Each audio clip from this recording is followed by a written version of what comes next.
इस कार्यक्रम के प्रसारण पुण्यार्जक हैं श्री राजेंद्र प्रसाद जैन, श्रीमती ममता जैन, श्री प्रशांत जैन, श्रीमती दिव्या जैन, पारस जैन, श्री भरत जैन, श्रीमती सौम्या जैन एवं समस्त परिवार मुंबई।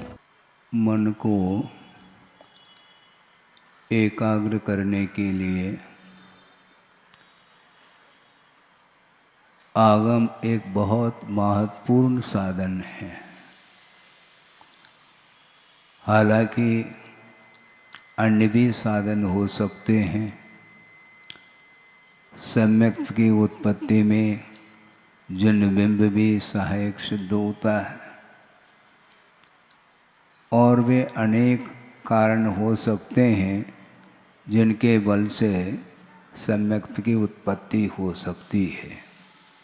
किंतु सम्यक दर्शन उत्पन्न होने के उपरांत भी मन को एकाग्र करने के लिए, मन को किसी वस्तु में केंद्रित करने के लिए आगम एक बहुत बड़ा साधन माना जाता है और आगम ज्ञान के माध्यम से ही आत्मा का विकास भी होता है। और इसी आधार से शायद आगम में भी ये बात सुनने को मिलती है कि स्वाध्यायम परमम तपः ऐसा कहा है। जबकि तप का उपसंहार ध्यान होता है, किंतु ध्यान में प्रवेश पाने के लिए स्वाध्याय एक अनन्य साधन माना जाता है और आगम का ज्ञान अल्प हो चाहे ज़्यादा हो, इससे कोई प्रयोजन सिद्ध नहीं होता। यथार्थ ज्ञान होना चाहिए। यथार्थ ज्ञान के माध्यम से ही स्वरूप का बोध होता है और स्वरूप की ओर दृष्टि भी जाती है। यथार्थ ज्ञान के अभाव में संसारी प्राणी की क्या दशा होती है, यह सब लोगों को ज्ञात है। यह संसार का परिभ्रमण जो हो रहा है, इसमें कारण कौन है? इसमें कारण विपरीत धारणाएं हैं। विपरीत धारणा के माध्यम से परिभ्रमण रुक नहीं रहा है। समीचीन धारणा को बनाने के लिए आगम का आलंबन लिया जाता है। और पूज्यपाद स्वामी ने भी स्पष्ट किया है कि वह भव्य जो कि अपना हित चाहता है, स्वहितम उपलिप्सु कहा। इसके साथ साथ एक और विशेषण उन्होंने दिया है कि प्रत्यासन्निष्ठ और प्रज्ञावान कहा। प्रज्ञावान यह शब्द अपने आप में बहुत महत्वपूर्ण है। प्रज्ञावान का अर्थ विवेकवान होता है, क्योंकि विवेक के अभाव में प्रज्ञा का ही अपराध होता है। गुरुदेव ने कई बार उन्होंने इस प्रसंग को दिया है और हम लोगों ने सुना है कि वस्तुतः अपराध जो होता है वह प्रज्ञा के द्वारा ही होता है। प्रज्ञा अपराध से बढ़कर के और कोई भी अपराध नहीं हो सकता। और दूसरी बात यह है कि प्रसंग के अनुरूप यह बात पे रखना चाहता हूँ कि पूज्यपाद स्वामी ने एक अच्छा प्रसंग दिया है कि उमा स्वामी महाराज ने जो सूत्र दिया है उसकी व्याख्या करते हुए, वो कौन सा सूत्र है? तीव्र मंद ज्ञाता ज्ञात भावादिकरण वीर विशेषेभ्य तद विशेषः। तद विशेष का अर्थ तस्य आश्रवस्य विशेष है। आश्रव में विशेषता आती है तीव्र भाव के द्वारा, मंद भाव के द्वारा, ज्ञात भाव के द्वारा और अज्ञात भाव के द्वारा। और भी एकाध और कारण बताए हैं अधिकरण की विशेषता या वीर की विशेषता आदि को लेकर के। इसमें एक बिंदु को लेकर के आपके सामने विषय रखना चाहता हूँ। ज्ञात भाव का अर्थ बुद्धिपूर्वक, और अज्ञात का अर्थ क्या होता है? मुझे ज्ञात नहीं, ऐसा अर्थ लिया जाए? नहीं लिया है पूज्यपाद स्वामी ने। अज्ञात का अर्थ उन्होंने ये लिया है कि मदात प्रमादात वा अनवबोध्य प्रवृत्ति अज्ञातम कहा। आप सुन रहे हैं, ध्यान से सुने कि मदात उन्मत्तता के कारण अथवा प्रमाद के कारण अनवबोध्य बिना विचार किए जो प्रवृत्ति की जाती है उसका नाम अज्ञात कहा है। बहुत इसका गहरा अर्थ ये है कि जो व्यक्ति संसार पूरा का पूरा विषयों में डूबा है, इसलिए उसको ज्ञात ही नहीं है कि मेरे द्वारा करने योग्य क्या है। अनवबोध्य, उसको सोच विचार करने के लिए अवसर ही नहीं मिलता है, उसका नाम अज्ञात कहा। इसलिए प्रज्ञावान होना चाहिए। बिना प्रज्ञावान अर्थात बिना विवेक के वह कभी भी अपना हित नहीं कर सकता और दूसरे की हित करने की भी क्षमता उसके अंदर नहीं आ सकती है। विवेक बहुत आवश्यक है और ज्ञान का दुरुपयोग हुआ है अभी तक। कुंद स्वामी ने भी पंचास्तिका में प्रसंग दिया, नानम च दुप्पवोत्तम मोहो पावपदा फूनते कह रहे हैं। ज्ञान का दुरुपयोग, सदुपयोग नहीं करता संसारी प्राणी, बुद्धि का भी दुरुपयोग करता है। यह सबसे बड़ा अपराध माना जाता है। अपराध का मैं समर्थन नहीं करता, किंतु अपराध से भी महान अपराध वह माना जाता है जो अपराध को स्वीकारता नहीं है, वह महान अपराध माना जाता है। हाँ, अपराध का मैं समर्थन कर रहा हूँ क्या शिथिलाचार का मैं समर्थन कर रहा हूँ ऐसा नहीं, किंतु अज्ञान दशा में अपराध तो होते ही रहते हैं, यह उतना महत्वपूर्ण नहीं, किंतु अज्ञान दशा में होने के उपरांत उसको विवेक जागृत करके उसको स्वीकारता देना। भगवान, हमने मोह के कारण, अज्ञान के कारण, प्रमाद के कारण, मद के कारण हमने बहुत सारे अनर्थ कर डाले, किंतु अब मुझे प्रशस्त रास्ता प्राप्त हो। इस प्रकार अपने अपराध को स्वीकार करने के लिए खड़ा हो जाता है। उससे बढ़कर के और कोई भी साधक नहीं हो सकता। अपराध तो सभी के द्वारा होते हैं, दोष किससे नहीं होता है। गुरुदेव ने एक बहुत अच्छी बात कही थी, भवन है भवन है तो उसमें दरवाजा न हो, ऐसा हो सकता है क्या है? होता है? नहीं हो सकता। इसलिए आत्मा में एकांत से दोष ही दोष होते हैं ऐसा नहीं। दरवाजा है वह भवन माना जाता है, इसलिए गुण होते हैं, किंतु गुणों को जागृत करने की आवश्यकता है। जो अव्यक्त गुण हैं उनको व्यक्त करने के लिए अज्ञान दशा में जो भी दोष किए हैं उनका प्रक्षालन करने के लिए प्रभु और गुरु के चरणों में जाकर के यथाजात हो करके हाथ जोड़ करके कहा जाता है, भगवान हमने बहुत अनर्थ किया है। और कौन कौन से टाइटल दिए हैं? प्रतिक्रमण पाठ करने वालों को ज्ञात होगा कि पापिष्टेन दुरात्मना जड़धिया माया विना लोभिना राग द्वेष मली मसेन मनसा दुष्कर्म यन निर्मितम, ऐसा कहा। मन के द्वारा ही दुष्कर्म का अर्जन हुआ है। वह मन कैसा है? पापी है। ये विशेषण है, टाइटल मन के लिए दिया है, असंगी के लिए नहीं देते। हाँ, जिसके पास मन है उसी के लिए टाइटल दिया है, क्योंकि जिसके पास मन ही नहीं है तो उसको ये उपाधि का ज्ञान संभव ही नहीं है।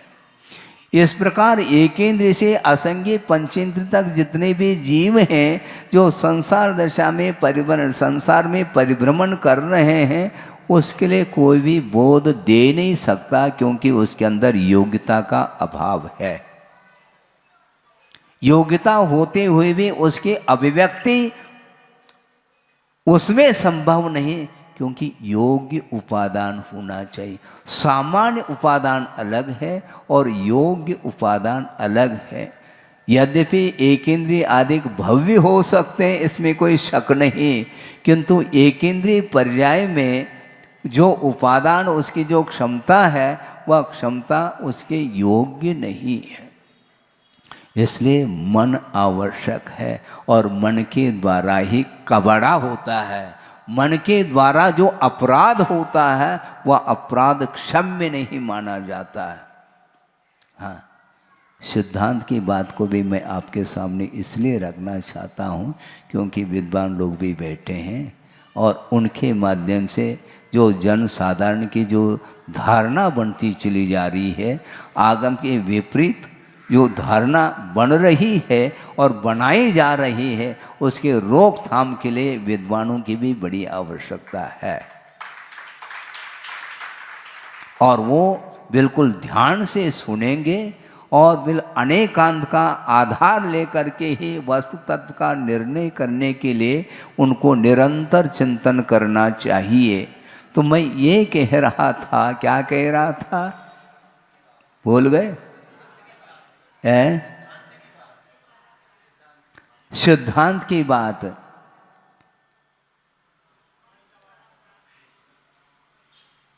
अपराध जो होता है, हाँ बहुत अच्छी बात है, सिद्धांत की बात है, गौर से सुनना पड़ेगा क्योंकि हम भी हैं भूल रहे थे। सिद्धांत की बात के बहुत अच्छी बात कही जा रही है कि वस्तुतः एकेंद्र से लेकर के असंगी पंचेंद्र तक जो कर्म का आश्रय होता है वह उत्कृष्ट नहीं हो सकता। समझने के लिए मिथ्यात्व प्रकृति का जो आश्रय होता है उसमें जो उत्कृष्ट स्थितिबंध जो होता है वह संगी पंचेंद्रिय को ही होता है, ऐसा लिखा है। सप्ततिर मोहिनी यस्य, मोहिनी कर्म का जो उत्कृष्ट स्थितिबंध 70 कोड़ा कोड़ी सागर को लेकर के जो हो रहा है वह एक इंद्रिय आदि के अंदर वह क्षमता ही नहीं है। तो किसके पास क्षमता है?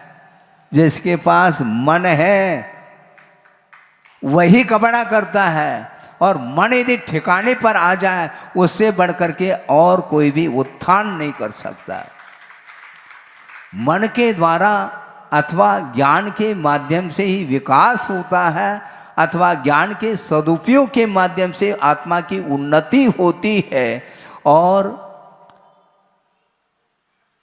उस बुद्धि का, उस ज्ञान का यदि दुरुपयोग करता है तो वह अधपतन को प्राप्त होता है, अधोगति का पात्र होता है, ऐसा कहा है। आप लोग कौन हैं? संगी है क्या असंगी? सैनी भी बोलते हैं इसको। सैनी हो क्या असैनी? आप सैनी हैं, इसलिए नसैनी पर चढ़ने का प्रयास करो। हाँ, जो असैनी है उसके पास नसैनी नहीं, वह चढ़ ही नहीं सकता। वो मोक्ष पथ पर आरूढ़ होने की क्षमता उसके अंदर होती है जिसके पास सपर विवेक जागृत होता है। इसलिए प्रज्ञावान, ऐसा पूजपा स्वामी ने कहा कि वह भव्य जो अपना हित चाहता है और निकट भव्य है, उसके लिए उपदेश दिया जाता है।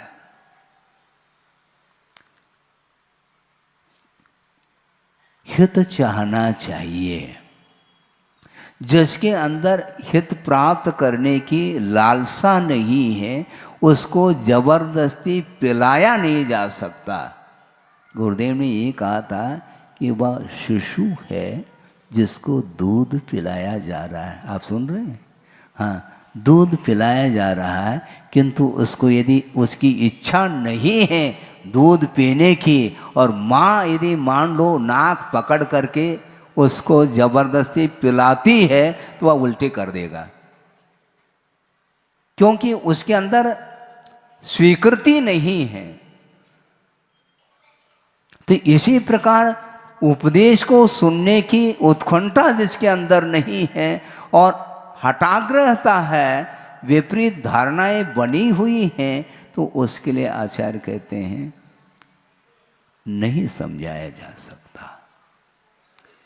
रोग हुआ है, रोग हुआ है, भयानक रोग हुआ है, और रोग का निदान डॉक्टर को है, इसको कौन सा रोग हुआ है, और रोग को निष्कासित करने की क्षमता भी डॉक्टर के पास है, और ऑपरेशन की आवश्यकता नितांत आवश्यक है, वह समझ रहा है, लेकिन इसके उपरांत भी वह जल्दी नहीं करता।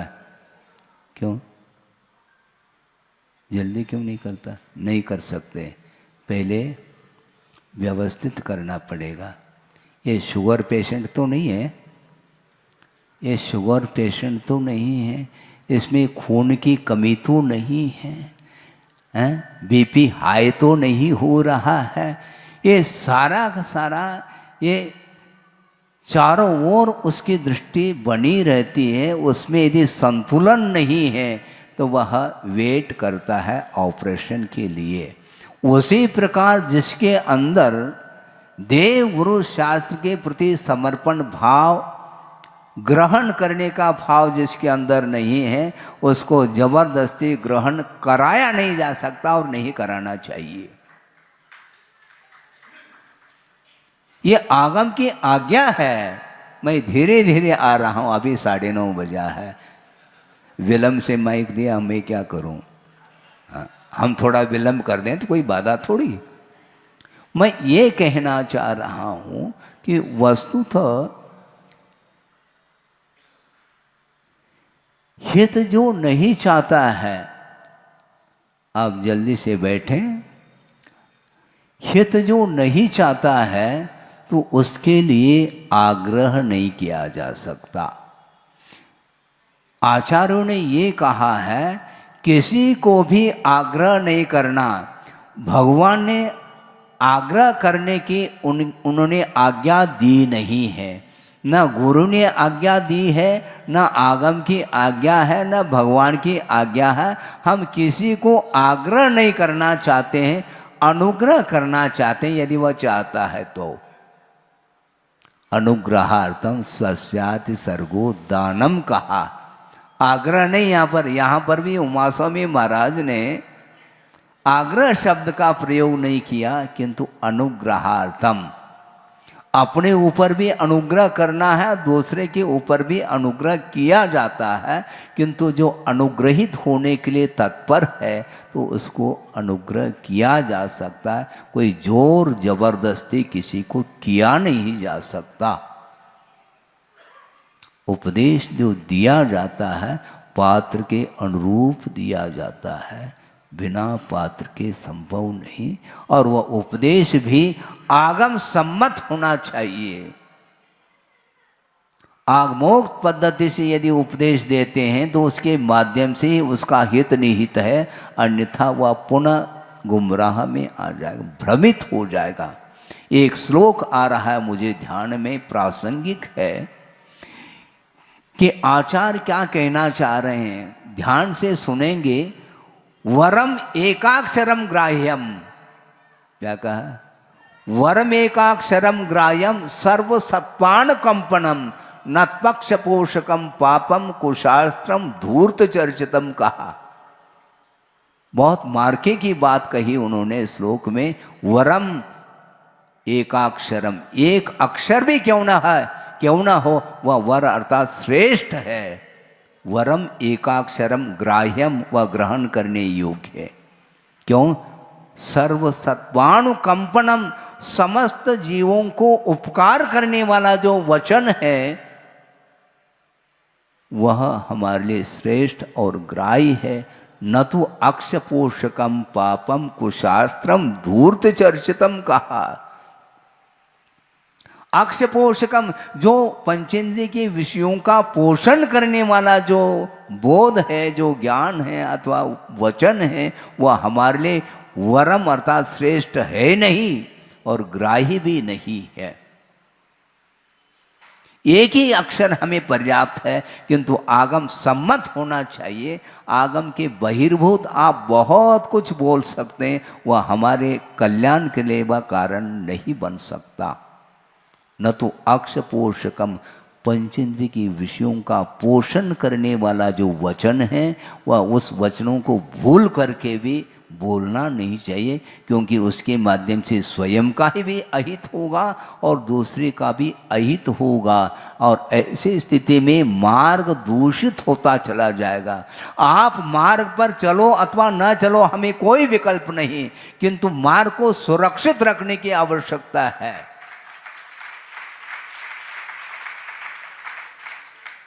मार्ग की सुरक्षा यानी सबकी सुरक्षा है, इस ओर ध्यान देना चाहिए। प्राय करके वर्तमान में स्वाध्याय के प्रति रुचि कम होती जा रही है।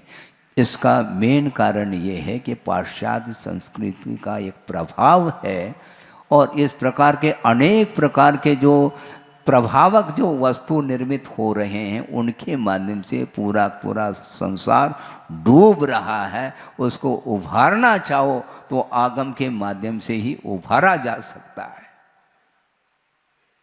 विषयों का समर्थन जिन वचनों के माध्यम से होता है, वह वचन आगम के बहिर्भूत है, इसको लिख करके रखिएगा। हमें अल्प और ज़्यादा से प्रयोजन नहीं, एक अक्षर भी हो किंतु हित करने वाला होना चाहिए। इसलिए आचार्य कहते हैं प्रज्ञावान, जो विवेकवान होता है उसी के लिए कुछ दिया जा सकता है। जो विवेकशील नहीं है, जिसकी बुद्धि ठिकाने पर नहीं है, जिसकी अनेक प्रकार की विपरीत धारणाएं सालों से बन चुकी है, उसके लिए समय देना, उसके लिए अनुग्रह करना कोई आवश्यकता नहीं, क्योंकि अनुग्रह का पात्र भी तो होना चाहिए। विधि द्रव्य दात्री पात्र विशेषा तद्विशेष कहा है। विधि आगम के अनुरूप, विधिवत रुचिवत नहीं। अपने रुचि के अनुरूप करना चाहता है संसारी प्राणी, अपनी सुख सुविधा के अनुरूप सारा सारा परिवर्तन करना चाहता है, ये ठीक नहीं है। एक व्यक्ति आए, महाराज हम एक जिज्ञासा रखना चाहते हैं, रखो, कि महाराज सामायिक सफर करते समय हो सकता है क्या नहीं है? सुन रहे हैं? सफर करते समय सामायिक हो सकता है क्या नहीं है? यदि सफर करते समय सामायिक हो जाएगा तो सामायिक करते समय भी सफर हो जाएगा, क्या दिक्कत है? सामायिक बोलते किसको? आर्थ रौद्र परित्याग ततहि सामायिकम मतम कहा है। आर्थ ध्यान रौद्र ध्यान से ऊपर उठा हुआ जो साधक है वही सामायिक कर सकता है, उसको धर्म ध्यान बोलते हैं। सफर करते समय सामायिक का समर्थन हम इसलिए नहीं करना चाहते हैं क्योंकि सफर करते समय अहिंसा व्रत का पालन नहीं हो पाता। जबकि आचार्य समंतभद्र स्वामी ने रत्नकर्ण श्रावकाचार्य के अंदर ये लिखा, स्पष्ट लिखा है, जिन्होंने दिग्व्रत देशव्रत अनुव्रत आदि का अंगीकार किए हैं, 12 व्रत को जिन्होंने अंगीकार किया है, उसके पास सामायिक व्रत भी है। और उन्होंने प्रसंग में स्पष्ट कर दिया कि दिग्व्रत का पालन करने वाला, देश व्रत का पालन करने वाला जो अनुव्रती है, उस समय उसको उपचार से महाव्रती कहा। आप सुन रहे हैं क्या? नहीं, उपचार से उनको महाव्रती कहा। महाव्रताय प्रकल्पन्ते कह रहे हैं। क्यों? क्योंकि मर्यादा उन्होंने खींच ली। मर्यादित क्षेत्र से बाहर उसके द्वारा न सूक्ष्म जीवों की विराधना हो रही है, न स्थूल जीवों की विराधना हो रही है, इसलिए उस अपेक्षा से वह उपचार से महाव्रती संज्ञा को प्राप्त होता है। इसका अर्थ उनको परमार्थ से महाव्रती घोषित कर रहे हैं, ऐसा नहीं है, क्योंकि मर्यादित क्षेत्र में हिंसा होती है, क्योंकि महाव्रती नहीं है। त्रस जीवों का त्याग कर लिया, किंतु स्थावर जीवों की विराधना उसकी प्रवृत्ति के माध्यम से होती है। तो अर्थ ये है कि वस्तुतः है क्या ये चीज। इसीलिए बहुत सोच विचार करके बोलना चाहिए। बोलने के लिए मुख मिला है, इसलिए हम अमर्यादित शब्दों का प्रयोग करेंगे तो निश्चित रूप से आत्मा का कल्याण होने वाला नहीं है। हाँ। इसी को बोलते हैं प्रज्ञापराध। मैं बार बार सोचता था कि गुरुदेव प्रज्ञापराध क्यों कहना चाहते हैं। अपराध तो ठीक है, किंतु प्रज्ञापराध का अर्थ यह है कि वह बुद्धि का दुरुपयोग कर रहा है, इसी का नाम अपराध है। ज्ञान नहीं है यह अलग वस्तु, किंतु ज्ञान होते हुए भी उसका सदुपयोग नहीं करता है, उससे बढ़कर के और कोई भी अपराध नहीं हो सकता। इसलिए वस्तुतः बहुत सोच विचार करके आप लोगों को बोलना चाहिए, सोच विचार करके चिंतन आदि करना चाहिए। इसलिए प्रारंभ में ही हमने कहा था कि आत्मा का विकास करने में यदि कोई अनन्य साधन है तो आगम है। तो आगम के अनुरूप ही हमें चलना है। भले ही हम कम चल पाएँ या ज़्यादा चल पाएँ, इसका हमें विकल्प नहीं है, किंतु सही दिशा की ओर हमारे कदम बढ़ना चाहिए। पुरुषार्थ करो, किंतु सही दिशा की ओर पुरुषार्थ करना है। जो विपरीत दिशा की ओर पुरुषार्थ कर रहा है उसको कभी भी गंतव्य मिलने वाला नहीं है, ऐसा आगमकारों का कहना है। आप आज स्वीकार करो, चाहे कल स्वीकार करो, साल भर बाद स्वीकार करो, अगले भव में स्वीकार करो, कभी भी करो, आपको करना पड़ेगा। इसमें बाध्यता नहीं, इसमें अनुग्रह छुपा हुआ है। आग्रह नहीं कर रहे हैं आचार्य, और करने के लिए आज्ञा नहीं। बहुत अच्छा प्रसंग आपके सामने दे रहा हूँ, क्योंकि जो भी प्रसंग मैं देता हूँ वो गुरुदेव ने जो दिया है उसको दोहरा रहा हूँ। राह पर चलना है, किंतु दो राह नहीं होना चाहिए, राह एक ही होना चाहिए। राह अर्थात मोक्ष मार्ग एक ही है, किंतु गुरुदेव ने जो कहा है, आगमकारों ने जो कहा है, उसको बार बार दोहराना चाहिए, रिपीट करना चाहिए। मुहुर्मुहुर् चिंतनम इति अनुप्रेक्षा कहा है। बार बार चिंतन करिए, किंतु आगम का आधार ले बिना यदि चिंतन करोगे तो निश्चित रूप से अहित ही होगा। इसका सार है। मैं ये कहना चाहता हूँ, एक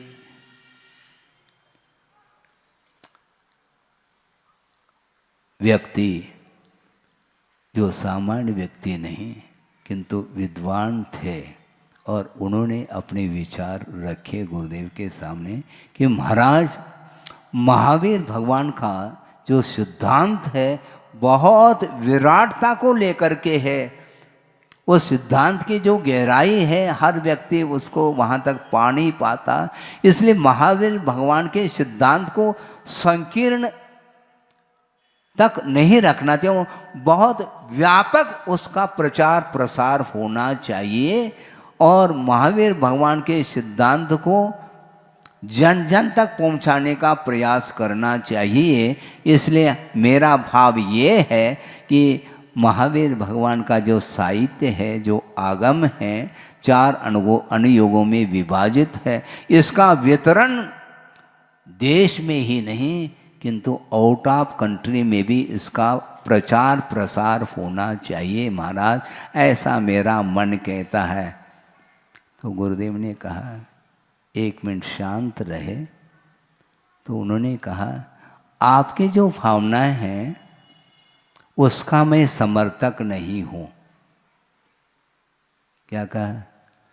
आपकी जो भावना है उसका मैं समर्थन इसलिए नहीं कर सकता क्योंकि प्रचार प्रसार करने के पूर्व में विवेक रखना चाहिए। आगम आप किसके हाथ में देना चाहते हो? आप बिना भूमिका के यदि बीज का वपन करोगे तो सारे सारे वह बीज नष्ट हो सकते हैं, होते हैं। उसी प्रकार आगम का वितरण आप करना चाहो तो विधि द्रव्य दात्री पात्र विशेषा तद विशेषा, पात्रा पात्र का विवेक रखे बिना अब जिस किसी के हाथ में यदि आगम को देओगे तो निश्चित रूप से उसका दुरुपयोग होगा। जिस प्रकार न्यूज़पेपर पढ़ते हैं, आलोचना नहीं कर रहा हूँ, हकीकत है, आंखों से देखा गया है। कई बार विहार करते समय भी वह ध्यान सामान्य रूप से ही चला जाता है। तो प्राय करके प्रातःकाल सब लोग, सबरता सब नहीं, प्राय कि कुर्सी पर बैठे हैं और एक हाथ में न्यूज़पेपर है और एक हाथ में चाय का कप है और चल रहा है, न्यूज़पेपर पढ़ रहे हैं। वह स्वाध्याय है क्या? है पौराणिक स्वाध्याय वेलायाम कायो स्वर्गम करोमि, ऐसा वह स्वाध्याय नहीं है। वो उसको स्वाध्याय बोलते नहीं, क्योंकि वह न्यूज़पेपर ये जितने भी हैं ये इसके माध्यम से जो आपको खबर मिल रही है उसमें आत्मा की खबर नहीं, दुनिया की खबर मिल रही है। उसमें कहाँ पर क्या चल रहा है सारी सारी गतिविधि उसके माध्यम से ज्ञात हो जाता है। वह स्वाध्याय के अंतर्गत नहीं आता है। किंतु आगम का स्वाध्याय करना चाहो और कराना चाहो तो कम से कम विवेक रखना चाहिए, इसका पात्र कौन है। हम ये नहीं कहना चाहते कि अपात्र है, मुझे ध्यान है, अपात्र मुझे किसी को कहना नहीं, किंतु कम से कम इतना परीक्षण तो होना चाहिए कि इसके काबिल है क्या नहीं है। जिसने सप्त व्यसन का त्याग भी नहीं किया, अहिंसा की ओर दृष्टि है ही नहीं, आस्था भी नहीं है, तो उसके हाथ में देकर के आप करोगे क्या? यदि फिर भी देते हैं तो ज्ञान का सदुपयोग नहीं माना जाता। आप ज्ञान का सदुपयोग करिएगा। एक अक्षर भी है तो वरम एकाक्षरम ग्राह्यम कहा। क्यों? सर्वसत्वानुकंपनम, समस्त जीवों के कल्याण करने में हेतुभूत जो वचन हैं वे ही वचन आगम के वचन माने जाते हैं। इसलिए उसके लिए प्रवचन की संज्ञा दी है। वचन और प्रवचन में बड़ा अंतर है। वचन की भक्ति नहीं होती, प्रवचन भक्ति। आप सुन रहे हैं, षोडश कारण भावना में वचन की भक्ति नहीं करी, प्रवचन अर्थात आगम की भक्ति। और प्रवचन वात्सल्य अर्थात साधर्मी के प्रति वात्सल्य भाव रखा जाता है। वैधर्मी के साथ तो आपका संबंध रात दिन जुड़ा हुआ है मित्रता, और साधर्म्य के प्रति आपका क्या व्यवहार है हम चाहते हैं। कैसा सुधार होगा? बहुत कठिन है बंधुओं। इसलिए समस्त जीवों का कल्याण हो प्रभु, इस प्रकार के ज्ञान का प्रयोग, वचनों का प्रयोग करेंगे तो निश्चित रूप से पत्थर का हृदय भी क्यों न हो पिघल सकता है। लेकिन पिघलाने का तरीका होना चाहिए। और दूसरी बात, हमने बार बार रिपीट कर रहा हूं, मैं किसी को आग्रह नहीं कर सकता, अनुग्रह करने के लिए तैयार हूं मैं, लेकिन अनुग्रहित होने के लिए तैयार तो हो। स्वहितम उपलिप्सु होना चाहिए। जो आत्मा का हित करना चाहता है, अनर्थ हुआ है यह अलग वस्तु, किंतु जब जागे तब सवेरा, जागृत तो होना चाहिए। हम बार बार जगा रहे हैं, किसको जगाया जाता है? जो जाग रहा है उसको जगाया नहीं जा सकता, और जागना नहीं चाहता उसको भी नहीं जगाया जा सकता, पक्की बात है। इसलिए स्वहितम उपलिप्सु का, अपने अपराधों को जो प्रक्षालित करना चाहता है, धोना चाहता है, तो आचार्य कहते हैं क्या? कितनी आलोचना के 10 दोष होते हैं। मैं गिनाना नहीं चाहता, ज़्यादा समय हो जाएगा। कि आलोचना की जाती है गुरु के सामने, अपने प्रमाद और अज्ञान के द्वारा जो कुछ भी अपराध बन पड़ा है उसको यथाजात हो करके, अर्थात बालकवत जो है भीतर के परिणामों को वह रख रहा है, निवेदन कर रहा है, भगवान मेरे द्वारा ये अनर्थ हुआ है, ये आलोचना मानी जाती है। इसमें किसी भी प्रकार से आलोचना करते समय दोष नहीं होना चाहिए, क्योंकि आलोचना के माध्यम से दोष दूर होते हैं, और उसमें भी यदि मान लो दोष उत्पन्न हो रहे हैं तो वह आलोचना नहीं मानी जाती है। एक किताब प्रिंट प्रकाशित किया आपने हैं, और उसमें कुछ मिस्टेक हो सकते हैं, इसलिए एक पृष्ठ पर शुद्धि पत्र भी जोड़ दिया, और शुद्धि पत्र में भी अशुद्धियां होने लगी। समझ रहे हैं आप? इसको बोलते हैं अनवस्था दोष।